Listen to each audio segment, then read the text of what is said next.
Karena di Baitul Maqdis itu ada tangga ke langit, mereka berperang dari sana, memanah ke atas langit, kemudian berdarah, ada darah yang mengucur, mereka pikir itu adalah para malaikat.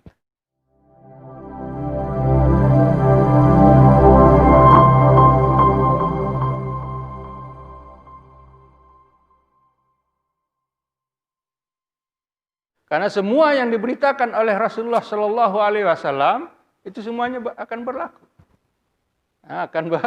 Karena apa? Itu sebagai mukjizat. Sebagai mukjizat Rasulullah Shallallahu Alaihi Wasallam. Nabi Muhammad mengatakan Nabi Isa akan demikian dan demikian, itu akan berlaku. Sebagaimana yang disabdakan oleh Rasulullah Shallallahu Alaihi Wasallam akan dibukanya Konstantinopel. Itu berlaku juga dibukanya Konstantinopel pada tahun 1453. Tengok berlaku. Itu yang jadi Nabi Isa juga diturunkan akan berlaku seperti begitu. Ilmu lis-sa'ah ketika diturunkan Nabi Isa alaihissalam. Karena di dalam hadisnya tersebut memang diceritakan banyak apa yang dilakukan oleh Nabi Isa tersebut. Sehingga selepas dibunuhnya Dajjal, kemudian Nabi Isa akan memimpin umat manusia ketika itu selama 40 tahun. Yang mana ketika itu disebutnya tafidul amwal. Harta akan melimpah ruah. Sehingga tidak ada seorang pun yang mau menerimanya. Begitu banyaknya. Itu menunjukkan apa? Pemimpin yang adil.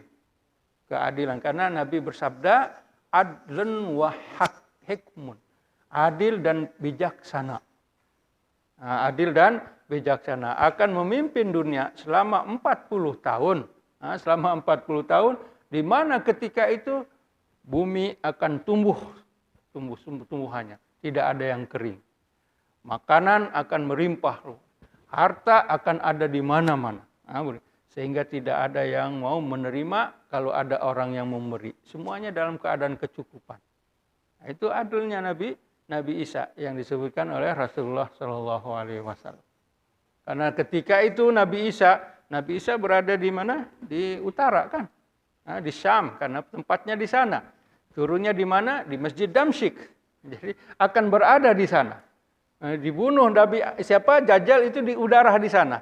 Selepas Dajjal lari dari Mekah dan Madinah. Dajjal dan ini tidak masuk ke Madinah dengan Mekah. Tetapi mereka karena diperintahkan oleh Allah Subhanahu wa taala, wahai Isa, ada sekelompok manusia, mereka ini tinggal di Bukit Tur. Pergi sana bantu mereka. Bukit Tur ini bukit yang Allah bercakap dengan Nabi Musa. Tur Sinin.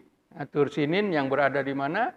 Di kawasan Mesir, di kawasan Mesir di Gurun Sinai. Wa Turi Sinin. Jadi kata Allah Subhanahu wa taala kepada Isa, kamu pergi sana.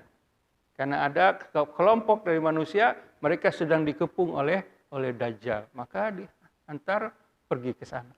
Di sanalah nanti akan turun yang terakhir disebutnya apa? Ya'juj wa Ma'juj. Ada juga ketika itu Ya'juj wa Ma'juj. Nah, Ya'juj wa Ma'juj, mereka ini yufsiduna fil ard, membuat kebinasaan. Min kulli hadabin yansilun, dari setiap penjuru mereka meluru menghancurkan dunia. Mereka datang ke sungai Tabari, kepada sungai Tabari, sungai tersebut dihabiskan oleh mereka. Dihabiskan, diminum, menghancurkan dunia semua. Tapi Nabi Isa berada ketika itu. Nabi Isa mohon kepada Allah Subhanahu wa taala supaya mereka dibinasakan dan mereka binasa. Jadi Nabi Isa ada di utara. Karena itulah yang berlaku nanti. Dikumpul, dicari di Tur Sina, Ya'juj wa Ma'juj akan pergi ke sana juga. Akan pergi ke Tur Sina. Bahkan nanti akan berada di Baitul Maqdis Ya'juj wa Ma'juj tersebut karena mereka berkata bahwa mereka akan mau berperang melawan malaikat. Berada di Baitul Maqdis. Karena di Baitul Maqdis itu ada tangga ke langit, mereka berperang dari sana, memanah ke atas langit, kemudian berdarah, ada darah yang mengucur, mereka pikir itu adalah para malaikat, padahal bukan. bukan malaikat. Nah, itulah Ya'juj. Dibinasakan juga pada zamannya Nabi Isa alaihissalam. Nabi Isa akan hidup 40. Bagaimana di dalam hadis juga disebutkan bahwa Nabi Isa nanti pada akhir zaman dalam 40 tahun memerintah tersebut akan melakukan ibadah haji. Akan melakukan ibadah haji. Haji dari sana dan akan melalui kota Madinah. Di Madinah akan melalui Bi'ru Roha. Perigi Roha yang ada di Madinah. Jadi akan melalui Bi'ru Roha tersebut. Nanti sebagaimana disebutkan oleh Rasulullah SAW, Bi'ru Roha, Perigi Roha ini, disinilah telah minum 70 orang Nabi. Dari Perigi Roha itu. 70 orang Nabi minum dari perigi ini. Nanti yang akhirnya adalah Nabi Isa alaihissalam. Nah, sekarang Alhamdulillah kalau kita pergi umrah, di Bi'ru Roha, kerajaan Saudi sudah membuat masjid yang besar. Jadi kita boleh pergi sana. Hanya kita kalau dari umrah tidak pernah ke kanan. Kita ini kalau selepas Bir Ali terus jalan lurus. Pergi ke mana? Ke arah Jeddah. Nah, kalau kita mau Bir Roha yaitu pergi ke Badar. Ke Badar pergi ke kanan. Nah, dari sana nanti kita jumpa ada Bir Roha. Nah, Bir Roha ini adalah sampai sekarang airnya masih ada. Berarti sudah ribuan tahun itu air. Nabi bersabda 70 Nabi minum di sini. Yang terakhir nanti Nabi Isa alaihissalam. Nabi Isa akan minum di Bir Roha tersebut. Nah, yang ada. Itulah kita melihat bagaimana Nabi Isa akan memimpin dunia selama 40 tahun dengan penuh keadilan, dengan penuh keamanan yang ada di dunia ini. Dengan keadaan yang ketika Nabi Isa akan memimpin dunia tersebut. Tapi sebagai apa? Ilmun lis-sa'ah, sebagai tanda akan berlakunya hari kiamat. Maka dari itu fala tamtarunna biha. Janganlah kalian atau janganlah kamu merasa ragu akan berlakunya hari kiamat tersebut. Alhamdulillah kita umat Islam, kita mengimaninya karena termasuk dalam rukun iman yang ke-6. Rukun iman yang ke-6 yaitu amantu billah wa malaikatihi wa kutubihi wa rusulihi wal yaumil akhir. Nah, itu keimanan kita, iman kepada hari kiamat. Maka ayat ini sesuai, wala tamtarunna, jangan kamu berasa ragu akan berlakunya hari kiamat tersebut, dan wattabi'uni, ikutilah aku. Alhamdulillah kita mengikuti Allah Subhanahu wa taala, mengikuti ajarannya yang ada di dalam Al-Quran dan juga apa yang diturunkan kepada Nabi kita Muhammad SAW dengan ajaran Nabi SAW. Jadi kita mengikuti wattabi'un. Dengan mengikuti jalan Allah Subhanahu wa taala tersebut dan juga tidak syak, tidak ragu-ragu akan berlakunya hari kiamat, maka itu adalah hadza siratum mustaqim. Ini adalah jalan yang lurus, jalan yang lurus. Itulah kita melihat Isa ibnu Maryam. Jadi tidak dinisbahkan kepada ayah, dinisbahkan kepada bunda, ibunya. Karena yang melahirkan Nabi Isa tersebut adalah Maryam tanpa mempunyai suami.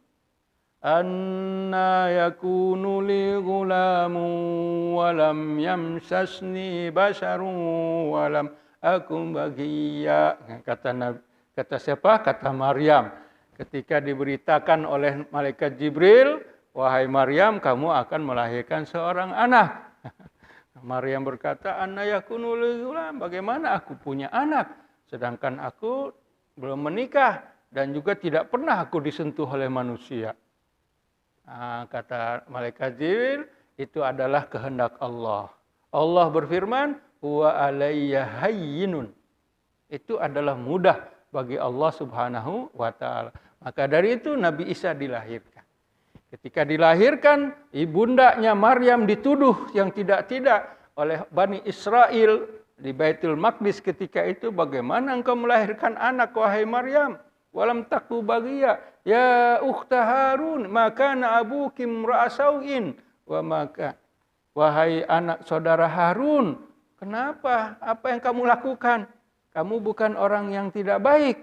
Kenapa sampai boleh melahirkan seorang anak? Kata Maryam, sebagaimana diperintahkan oleh Allah, beritahukan kepada mereka, hari ini saya tidak bercakap dengan manusia. Fa'asyarat ilaihi, maka diarahkan tangannya kepada anaknya yang baru dilahirkan. Mereka berkata, kaifa nukallimu man kana fil mahdi sabiyya. Wahai Maryam, bagaimana kami mau cakap dengan anak yang baru dilahirkan? Bagaimana kami mau cakap?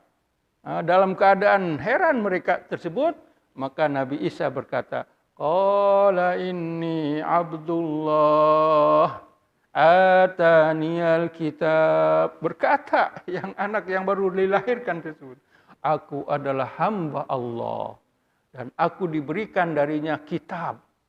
Ataniyal kitab. Itu ya. Makanya Nabi Isa itu ceritanya. Tidak ada ayah, sama seperti Nabi Adam. Nabi Adam diciptakan tanpa ayah, Nabi Isa juga diciptakan tanpa ayah dan akan diturunkan pada hari kiamat. Ini diturunkannya karena apa? Pertama, karena di langit tidak ada kuburan. Kalau misalnya Nabi Isa matinya di langit, mau dikuburnya di mana? Tidak ada. Maka itu mesti tuburnya di mana? Di tanah. Karena min hayu'idukum. Dari sana kami ciptakan, dari sana ke sana juga kamu kembali. Jadi mesti turun ke bumi dulu. Tidak boleh di langit. Yang keduanya karena apa? Karena Nabi Isa berdoa. Ketika dia memberitakan kepada Bani Israel, bahkan Muhammad akan datang, dia berdoa, saya mau menjadi pengikutnya. Nah, doa ini dikabulkan oleh Allah Subhanahu wa Ta'ala. Jadi Nabi Isa nanti turun bukan dengan membawa agama yang baru, tetapi mengikuti Nabi Muhammad Sallallahu Alaihi Wasallam. Nah, itulah kenapa Nabi Musa akan diturunkan semua. Karena apa? Memang tempat meninggalnya manusia akan dikembalikan kemana? Ya, di bumi, yaitu di tanah. Mudah-mudahan kita sentiasa iman dan ingat kepada Nabi Isa. Nabi Isa adalah seorang Rasul, bukan siapa-siapa, bukan anak Tuhan atau bukan Tuhan, tapi sebagai Rasul, yaitu innamal masihu ibnu Maryam,